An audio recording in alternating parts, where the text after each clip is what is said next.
Hey, what's up everyone? Jeremy, founder of QuickMail.io, episode number 7. Today I want to talk to you about branding.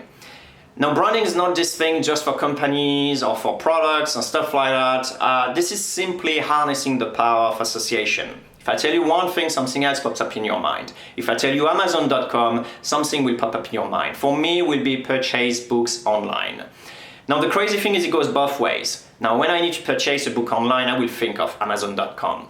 If it doesn't come first in your mind, that means the marketing at Amazon.com is not good enough. Now, here's where it gets interesting for us. You can apply this branding concept to a lot of things, including people. If I say, for example, Richard Branson, something else will pop up in your mind, and for me will be serial entrepreneur, successful serial entrepreneur creating big businesses.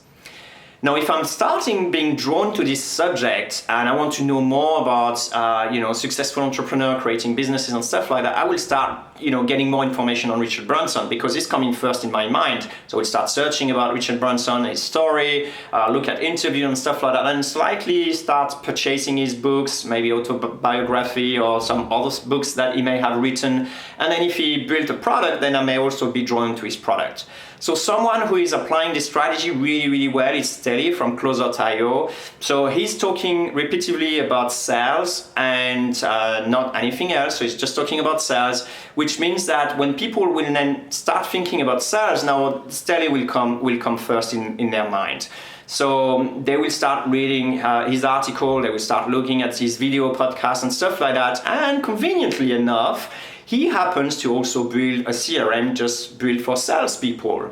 So if you're salespeople with problems of sales, you will start reading blog of Steli or some information that Steli is providing, and then you will naturally be drawn into trying his product. After all, he knows everything about sales and his product is about sales.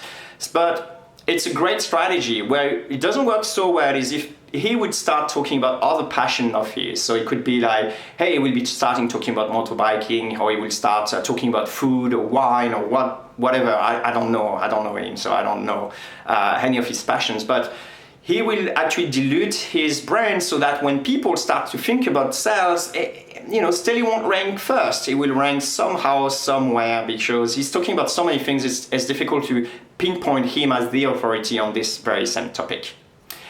So, how do you actually build a really strong brand? I sort of hinted to it, but the first thing you really need to figure out is in your market, you don't need like Richard Branson, everyone in the world to know you're a serial entrepreneur. You just need your niche and your market to know that you're the one speaking about a certain problem that is common in your niche.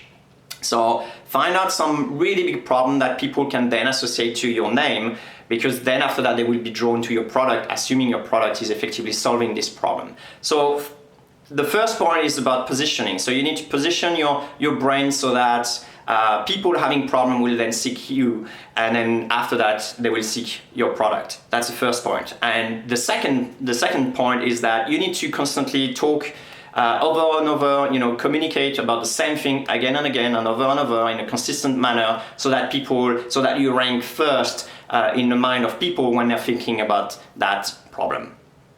That's it for this week. Hope you enjoy it. As usual, let a comment or let me know, and I'll see you next week.